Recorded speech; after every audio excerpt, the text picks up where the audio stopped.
Lowcountry Juneteenth week celebrates the achievements and history of African American culture through curated events throughout the city of Charleston and beyond.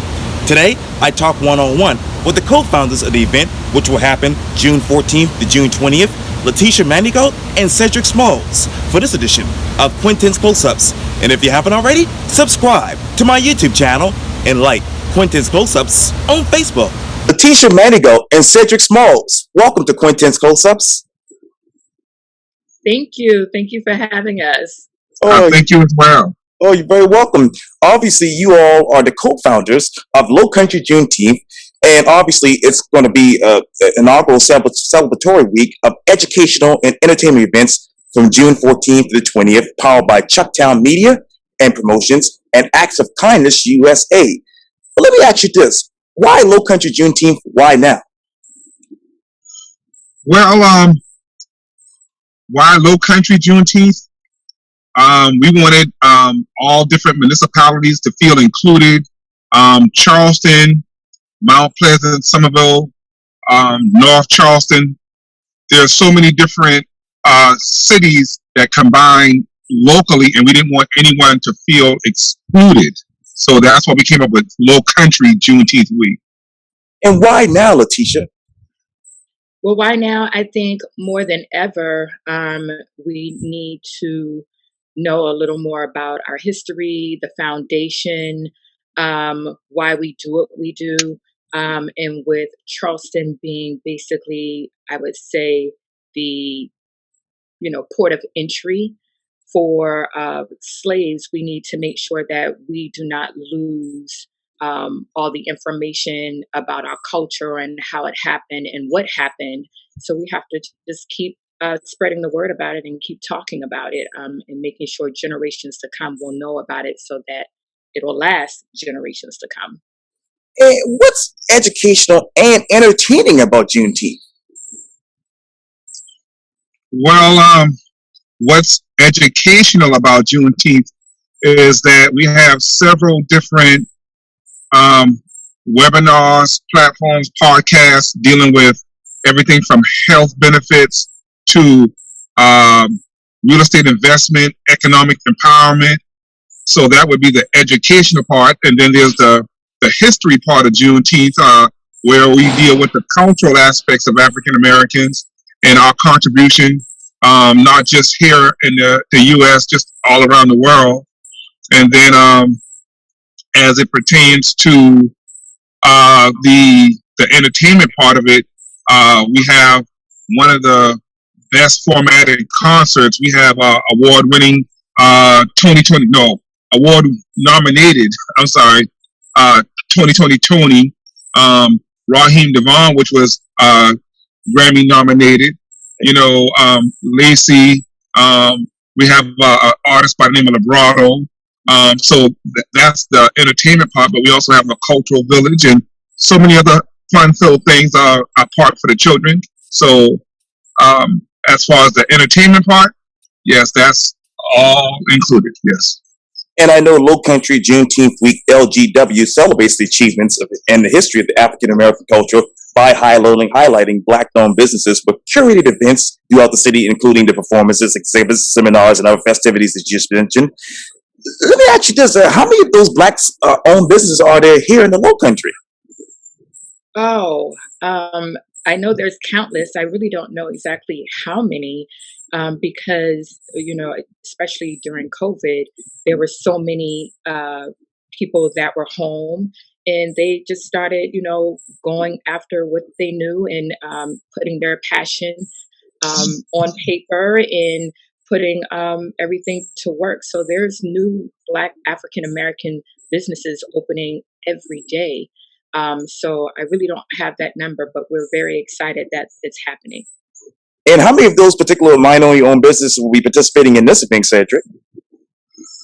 As far as an actual count, we are expecting at least between 10 to 20 different, and it has to be more than that, because when you're talking about vendors, food vendors, yes, different businesses from artists dealing with artwork, or you can have someone with a let's see, we have retail vendors going to be outside. I mean, at this facility. So there's a lot of different vendors. And so when you ask me the actual amount, I would say African American owned, we expecting between 20 or 30, give or take.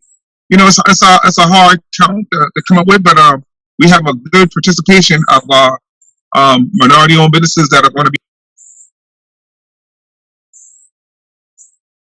Yeah, that are going to actually be participating, right, Latisha? Oh, absolutely. So, outside of that, there's a lot of partnerships that went in to making this event happen. So just outside of just vendors and, food vendors, art and culture vendors. Matter of fact, one of the, I wouldn't call him a vendor, but one of our partnerships is Mr. George Bryant, who is a collector of over 150 slave artifacts, Wow. so partnering with so many people in the area to help us bring this event to life. It's so many people, even today, just via our social media, we had more people reaching out to us to find out how they can be involved. And we're just, literally 7 days out, a week today out. Right. So, yes, but like Cedric said, anywhere from like 20 to 30 as far as counting right this minute, but that number is increasing by the day. By the day, and obviously, you hear about all those issues all the time. Pan Africanism is Africanism in the American Black, the relevancy of the Black church, the future of HBCUs, cultural networking, money in the Black community. What else should be highlighting right now when it comes to issues in the African American community? Well, definitely, I think we should definitely be talking about our HBCUs and supporting our HBCUs. Um, I also think that we need to continue to teach people about Juneteenth, the importance of Juneteenth, getting it in our schools, signing the petitions to help make it a national, federally recognized holiday.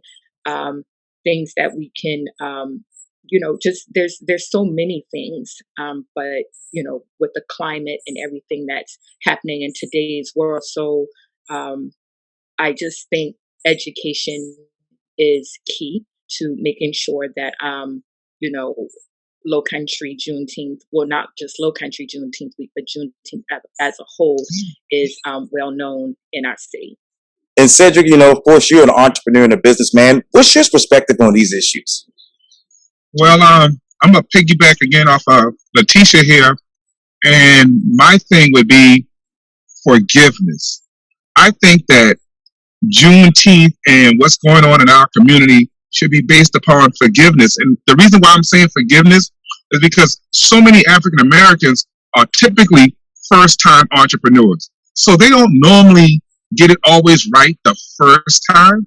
So sometimes it may take a second or a third time. Wherever you start out today in your first business endeavor may not be your last business endeavor. But as a community, we should definitely want to support our homegrown businesses. And so that's why I try to specialize, or I want to put out there that forgiveness is important, because so many times my experience of being a 30 plus year entrepreneur, which I would not be able to be where I'm at right now, and I would not be able to help bring forth Juneteenth with my co-partner Latisha if my community didn't believe in me. So by my community believing in me and allowing me to be the successful entrepreneur that I have been over my 30 plus years has now allowed me to give back to the community. So I would always say forgiveness, because when I talk to different people in the community and they talk to me about their different experiences with other African owned businesses, yes, I hear clearly way more success stories, but sometimes I hear a little dissatisfaction every now and again. But I always ask, well, hey, how long has that person been in business? Hey, you know what? Have you ever made a mistake before? Hey, did that person have good intentions? Come on, believe in your community. Because if you don't believe in your community and we don't believe in our community, we won't have a Juneteenth.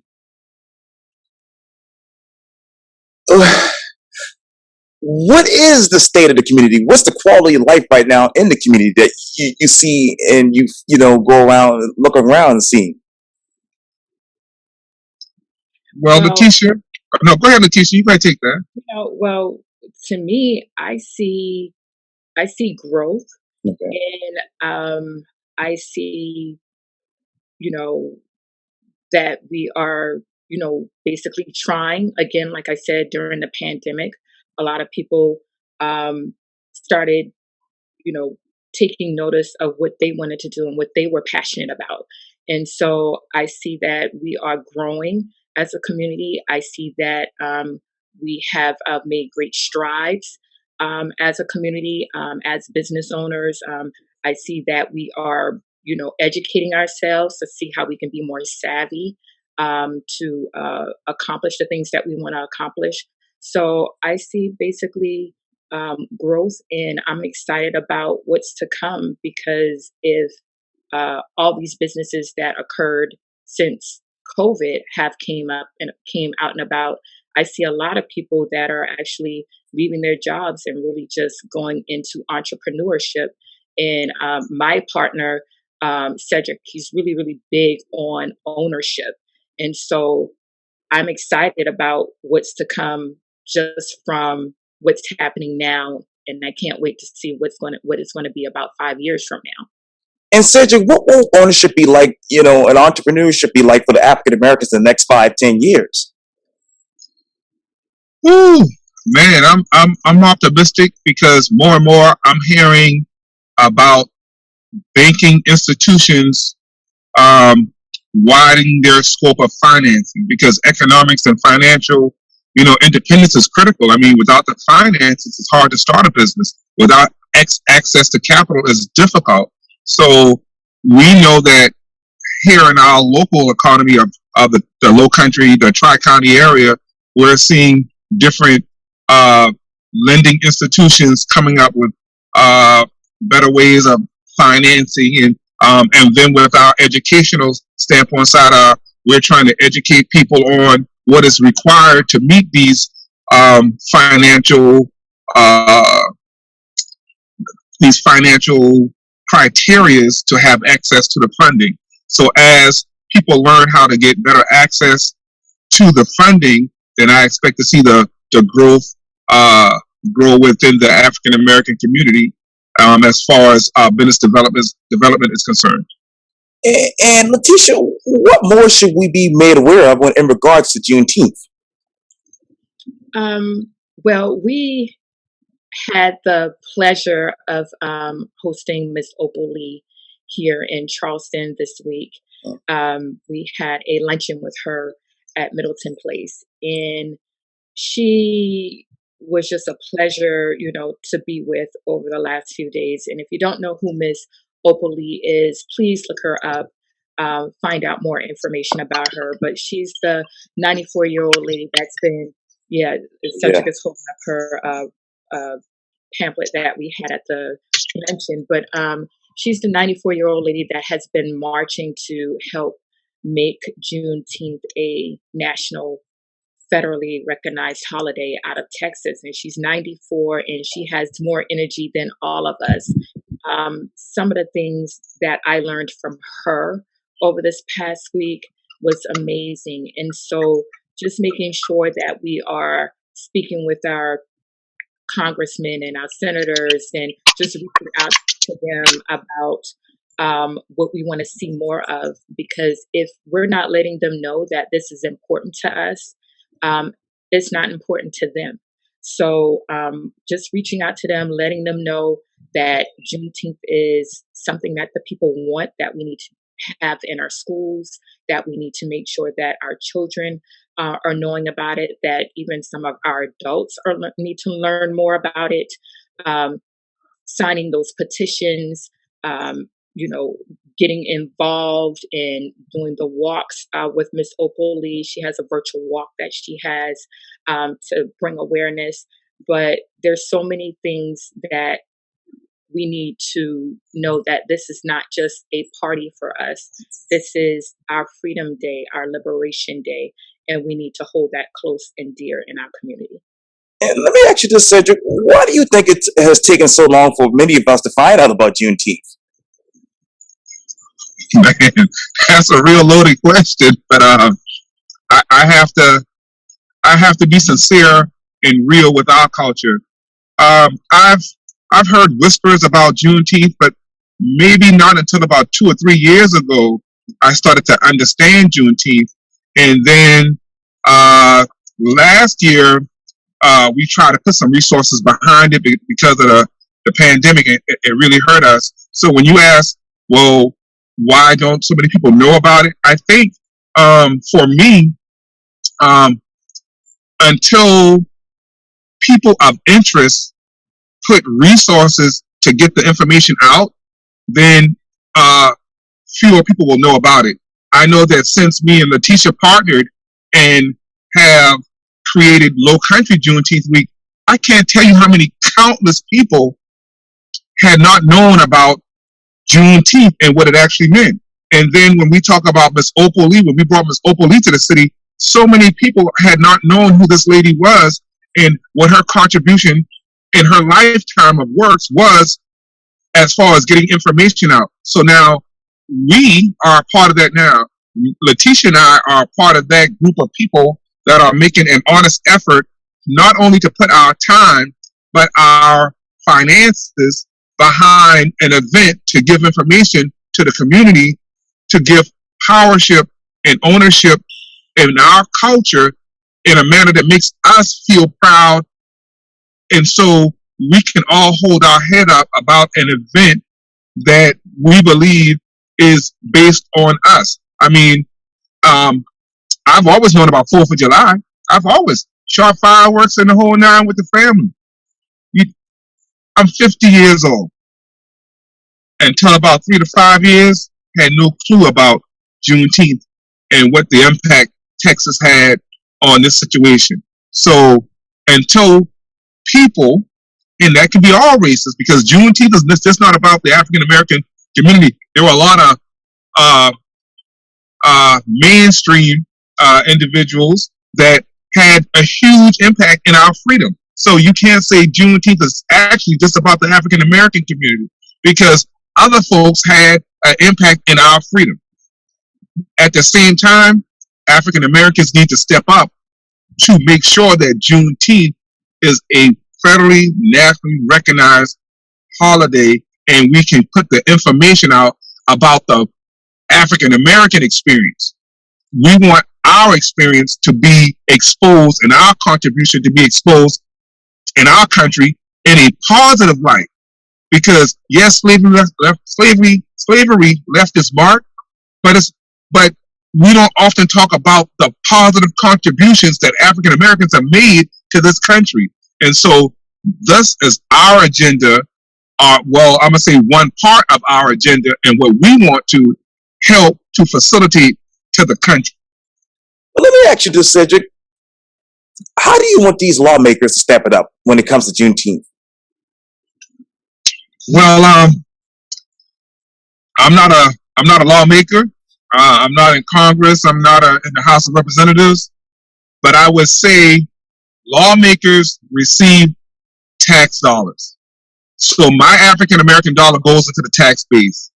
And I believe that our tax dollars should be spent and reflective on what we contribute to the base of the base of economics. So if we're contributing funds, can some of our funds go toward things that impact the African American community in a positive manner and not be overlooked?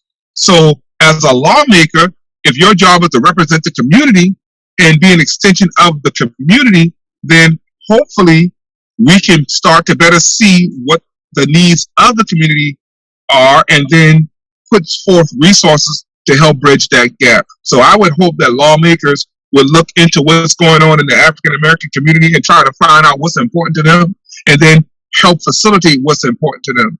And economics and healthcare and better education is important to the African American community. And Juneteenth, yes, it is a day, but Juneteenth for us is a lifestyle. It's not a day, it's a lifestyle. And Latisha, let me ask you this. When it comes to Juneteenth, how do you gain a sense of humility? How do I gain a sense of community? Humility. Humility. Yes, ma'am. Well, I'm humbled, just period, to see just all the people that are coming together to help us put this event on. I'm humbled to have someone like Miss Opal believe in what we're doing here in Charleston, South Carolina. For her to be 94 and travel from Texas when she has her own Juneteenth organizations and her own Juneteenth event, to believe in what we're doing here in Charleston, to come here and spend 4 days with us, that's humbling on its own. And just also to see that it's just not just African Americans that are really interested in trying to see this happen and see us grow, that they are really people out there that are asking questions about what is it, how is it, and how can they help, So all of that is humbling to me. All of that gives me hope that, this is just the beginning. And we're going to be able to give Juneteenth the attention that it deserves. It deserves so much more than what we've given it in the past. And it's not that, people didn't try and people weren't celebrating the holiday, but for us to come together and put on this event on a larger scale to make some noise. Yeah, she was humbling. Humbling. And let me ask you this, Cedric. You said, hey, this is not just a day, but it's a lifestyle. How do you make it a lifestyle, 5, 10, 15, 20 years from now? How do you make it a lifestyle? You make it a lifestyle by every day saying, you know what? I will do better. I will love my people better. I will love my community better. I will try to do something different than I did yesterday. Middleton Place reached out to us and they were great to us. Beacons Bank reached out to us. There was a time when I felt uncomfortable in situations like that. But here it is. I look today, Latisha and I have found a way where people like Google is reaching out to us. I Am Museum is reaching out to us. Emmanuel AME Church. It's countless of organizations, black and white, that have reached out in support of Juneteenth. So I would say to anybody that we have to look past some of our past endeavors. I'm not saying to forget. That's not what I said at all. I'm not telling you to forget nothing. I'm saying to learn to forgive, and I'm learning to say, let's hold people accountable, but let us create something that is love-induced. Let us do something that's based off of growth and forgiveness and making everyone feel a part of. We do not want our event to make anyone feel not a part of. Everyone as well. And Latisha, what more questions do you have about Juneteenth? Well, some of the questions that you had. Basically, one of the questions I had is, why did we not know about why so many people that live here in our community or in our area, why we didn't know anything about it? Why wasn't this taught in our schools? Why, I'm born and raised here. And like we said, this is basically the port of entry for just about the majority of slaves. And if any place needs to know about Juneteenth and the celebration and what it really means to the people, Charleston, South Carolina needs to know that. And so those were the questions that I'd had. And I just wanted to know why was it not well known, like how we do 4th of July. We celebrate all these other holidays, but we're not celebrating our own holiday. So those were questions that I had. And Cedric, as we close out, who, what, when, and how, what's the information about the festival that you need to get out to the public right now? Who-wee. I will tell you, sir, as much as I love you, Latisha, please bail me out on this one because she is way more better. Yeah, bail me out. Okay, one more time. What was the question? Yeah, tell me about the festival. When it starts, where it's going to be, how can we go and find out more information? Who's going to be participating, as you mentioned earlier? Okay, so to find out more information, you can go to lowcountryjuneteenthweek.com. You can go to all of our social media handles, any of our social media handles at Lowcountry Juneteenth Week. Some of the people that are participating, let's say the concert, which is our family day that we have, which is Tony, Grammy nominated Tony, Grammy Right. nominated Raheem Devon, Southern Soul artist Lacey and Labrato. We have all the DJs in the area that's going to be there that day. But outside of that family day, today we also have a kids day that's being hosted by nonprofits, Everyone Voice Matters, Making a Difference, and Acts of Kindness USA. We are doing programming such as reading Miss Opal's book, A Juneteenth Story for Children, a children's story. We'll be reading that to kids. Boeing is participating with STEM activities and a career day virtually. We Right. were doing this event in person, but we moved because of the weather. We moved everything virtual just that quick. Also, Google applied digital skills. They are assisting us with having kids make digital Juneteenth flyers to be able to be part of.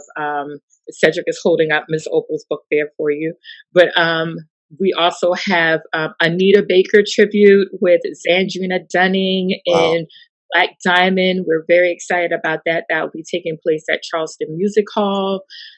We have so many things, and I don't want to forget about our virtual programming, which is, let's say we have financial freedom for financial literacy with Miss Dorothea Bernique. Oh, We yes. have real estate panels with Miss Shakima Chapman and Twala Scott, Talia Rivers, and Oh, Miss yes. Janae House. We are actually going to be also doing a lot with Avery Research Right. Center, who is one of our great sponsors. We're going to do that Black Ink Black Author panel and Reading Circle, where we'll be discussing Ralph Ellison's book, Juneteenth. We have so many things that's happening just in the next 7 days, and we're just really, really, really, really, really excited. Oh, don't forget, we have that unified Bible study that's going to be happening at First Baptist Church on James Island with Reverend Charlie Murray. So Right. that's happening, and we all know when Bible study is because I don't care what denomination you are, it's Wednesday night. So make sure to tune in or to attend the Bible study. So yes, we have lots and lots and lots of great programming, educational, entertaining, and something for everybody. That's amazing. I just met Dr. Murray for the first time earlier this week. He's a great guy. But Yeah. Cedric Smalls and Latisha Manigault, thank you for your time. And again, welcome to the award-winning Quintin's Close-Ups. Thank you for having us. Thank you. Oh, you're very welcome anytime.